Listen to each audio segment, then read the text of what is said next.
আর দেব আজ মহালয়া দ্রোহের আগুনের মধ্যে দিয়ে এবারে পিতৃপক্ষের অবসানে দেবীপক্ষের সূচনা হতে চলেছে। আজ কুমোরটুলিতে প্রতিমার চক্ষুদান, পাশাপাশি হাতে মাত্র আর কয়েকটা দিনই বাকি, আর তারপরেই বাঙালির শ্রেষ্ঠ উৎসব দুর্গাপুজো। তবে এবারের পুজো অবশ্যই একটু অন্য রকমের। তিলোত্তমার জন্য বিচার চেয়ে উত্তাল হয়েছে গোটা বাংলা, বিক্ষোভে প্রতিবাদে সরব হয়েছে বাঙালি। আর এই আবহে রাত থেকে ভোর দখলের মধ্যেই দেবী দুর্গার আবাহন করা হলো। Fair and bright night and day cream, ত্বক থাকবে ব্রাইট সারাদিন, পলিউশন ফ্রি, ঠিক যেন রাতের ফোঁটা সাদা ফুল। সারাদিন হ্যাপি ব্রাইট স্কিন। মহালয়ায় দেবী দুর্গার চক্ষুদান রীতি মেনে মহালয়া শুরুর সঙ্গে সঙ্গেই নদিয়ার লক্ষ্মীডাঙ্গা গ্রামে দুর্গার চোখ আঁকা শুরু করলেন মৃৎশিল্পীরা। আলিপুরদুয়ার সাংস্কৃতিক সংস্থার উদ্যোগে অভিনব সংস্কৃতি যাত্রা। আলিপুরদুয়ার জংশন স্টেশন থেকে এই সংস্কৃতি যাত্রা শুরু হলো ট্রেনে করে, সেই সবে কোচবিহারের বামনহাট স্টেশনে। সংস্কৃতি যাত্রা 16 বছর ধরে চলছে। মহালয়ার সকালে প্রতিটি স্টেশনে থাকছে এই অভিনব কর্মসূচি।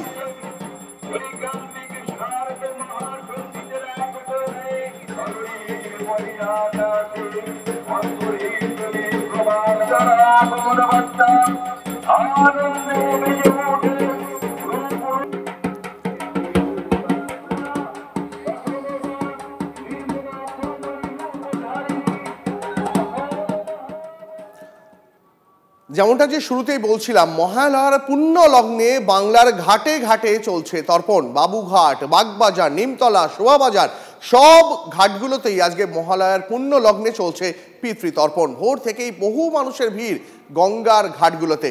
একই ছবি গোটা রাজ্যের বিভিন্ন জেলায়, রাজ্যের উত্তর থেকে দক্ষিণ সব জেলায় নদী বা জলাশয় তর্পণ চলছে পিতৃপুরুষের উদ্দেশ্যে। এই মুহূর্তে সকাল 9টা নিউজ এক্সপ্রেস at 9-এ আমার সঙ্গে আমার দুই সহকর্মী রয়েছেন। আমাদের সঙ্গে রয়েছেন হাওড়া থেকে সুব্রত, আমার সঙ্গে রয়েছেন সৌভিক। আমি প্রথমে শুরুতেই একবার সুব্রতর কাছে যাই। সুব্রত, খানিক আগে বেলুড়ের ছবি দেখছিলাম, এবার বালির ঘাটের ছবিটা ঠিক কেমন একবার দেখাও। দেখো, আমি এই মুহূর্তে দাঁড়িয়ে আছি বালি রবীন্দ্র ভবন ঘাট, যেখানে কিন্তু কানায় কানায় পুণ্য রয়েছে, পুণ্যার্থীদের সমাগম এখানে রয়েছে। অর্থাৎ পিতৃতর্পণ, পিতৃপুরুষদের প্রেতাত্মাকে তৃপ্ত করার যে প্রক্রিয়া যুগ যুগ ধরে চলে আসছে হিন্দু ধর্ম মত মেনে, সেই প্রক্রিয়া কিন্তু সকাল থেকে মানুষের সমাগম হয়েছে। আমি তোমাকে প্রথমে বেলুড়ের পালপাড়া ঘাট দেখিয়েছিলাম, তারপর বেলুড় মঠের পুণ্যভূমিতে বেলুড় মঠের ঘাট দেখিয়েছি। সেই একই ছবি প্রায় এখানেও রয়েছে। মানুষ কিন্তু শয়ে শয়ে মানুষ, তারা কিন্তু পিতৃপুরুষকে তৃপ্ত করার উদ্দেশ্যে যে জল, তিল এবং অন্ন তারা কিন্তু দিচ্ছেন।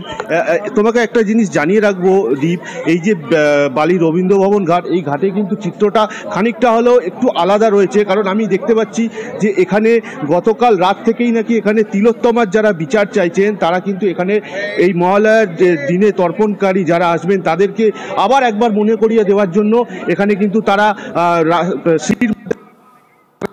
অর্থাৎ আজকে 55 দিনে পড়েছে তিলোত্তমা যে বিচার পায়নি, সেই জিনিসটা মানুষের মাথার মধ্যে ঢুকিয়ে দেওয়ার জন্য এবং সঠিক তদন্তের দাবিতে কিন্তু এরকম একটা ব্যবস্থা করা হয়েছে। এবং যেটা জানা যাচ্ছে আর কিছুক্ষণ পর কিন্তু এখানে তিলোত্তমার যে উদ্দেশ্যে তাকে তর্পণ প্রদান করা হবে, এমনটাই কিন্তু একটা কর্মসূচি রাখা হয়েছে। এবং পাশাপাশি সব মিলিয়ে এই তর্পণ প্রক্রিয়া কিন্তু বালিতে বা হাওড়ায় সকাল থেকেই কিন্তু সাড়ম্বরে চলছে। এখানে দেওয়ালও আরো এখনো বেলা সময় রয়েছে হাতে, এখনো বহু মানুষ আসারও বাকি রয়েছেন, তারাও আসবেন। নজর থাক। আমাদের আরেক সহকর্মী সৌভিক আমাদের সঙ্গে রয়েছেন, আমি সৌভিকের কাছে আরেকবার যাই। সৌভিক, যেমনটা তোমাকে একটু আগেও জিজ্ঞেস করছিলাম যে আজকে সকাল থেকে বৃষ্টি, আকাশের একটু মুখ ভার, কিন্তু তার মধ্যেও বহু মানুষ গঙ্গা এবং অন্যান্য যে সমস্ত জলাশয় রয়েছে তার ধারে তর্পণ করছেন। তুমি এখন যেখানে দাঁড়িয়ে রয়েছো সেখানে ছবিটা ঠিক কেমন একবার তুলে ধরো।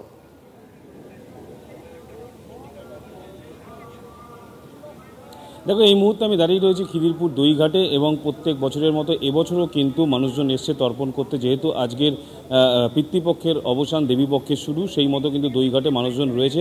এবং এই মুহূর্তে আমি আমার চিত্র সাংবাদিক অভিজিৎকে একবার দেখাতে বলবো, বহু মানুষজন কিন্তু তর্পণ করছে। সকালের দিকে বৃষ্টি হলেও যত বেলা বাড়ছে তত কিন্তু বৃষ্টির পরিমাণ অনেকটাই কমেছে। এবং যেটা এই বছরের মহালয়া, যেমনটা তুমি বলছিলে যে তিলোত্তমা যেহেতু কোনো বিচার পায়নি, তার জন্যই কিন্তু এখানে একটা তর্পণের ব্যবস্থা করা হয়েছে। বেশ কিছু মানুষজন তারা কিন্তু তিলোত্তমার উদ্দেশ্যে গণতর্পণ করবে। আমরা দেখেছিলাম যে এই তিলোত্তমা ন্যায় বিচার নিয়েই কিন্তু বহু মানুষজন রাস্তায় আন্দোলনে নেমেছিল। আজকে সকালেও কিন্তু ডায়মন্ড হারবার রোডে চিত্রনাট্যের মাধ্যমে সেখানে কিন্তু ডাক্তাররা প্রতিবাদ জানিয়েছে এবং আজকেও মহালয়ার দিনকে কিন্তু একটু অন্য রকমের প্রতিবাদ। কিছুক্ষণের মধ্যেই কিন্তু দইঘাটে তিলোত্তমার জন্য তারা কিন্তু সাধারণ মানুষ বেশ কিছু মানুষজন আসবে, তারা কিন্তু গণতর্পণ করবেন এবং শুধুমাত্র যে দইঘাট এমনটা নয়, বাজেতলং কদমতলা ঘাট এবং পাশাপাশি ভূতনাথ ঘাটেও কিন্তু সেখানে গণতর্পণ হবে তিলোত্তমার ন্যায় বিচারের দাবিতে।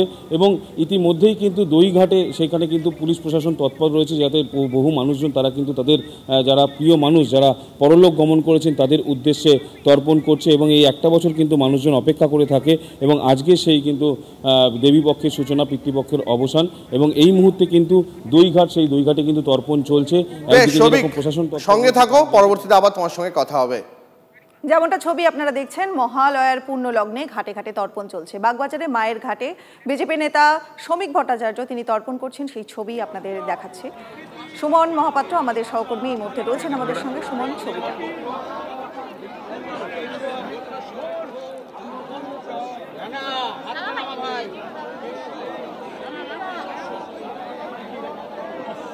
দেখো, আমি ছবিটা দেখাতে বলবো পিকুকে সরাসরি। শ্রমিক ভট্টাচার্য রাজ্যসভার সাংসদ বিজেপির, তিনি কিন্তু এই মুহূর্তে তর্পণে সামিল হয়েছেন এবং বাগবাজার মায়ের ঘাটে প্রচুর মানুষ যেমন তর্পণ করতে এসেছেন, তেমনি কিন্তু শ্রমিক ভট্টাচার্য বিজেপির রাজ্যসভার সাংসদ, মুখ্য মুখপাত্র, তিনি তর্পণ করছেন এই মুহূর্তে। তুমি দেখতে পাচ্ছ সরাসরি সেই ছবিটা আমরা লাইভে সম্প্রচার করছি।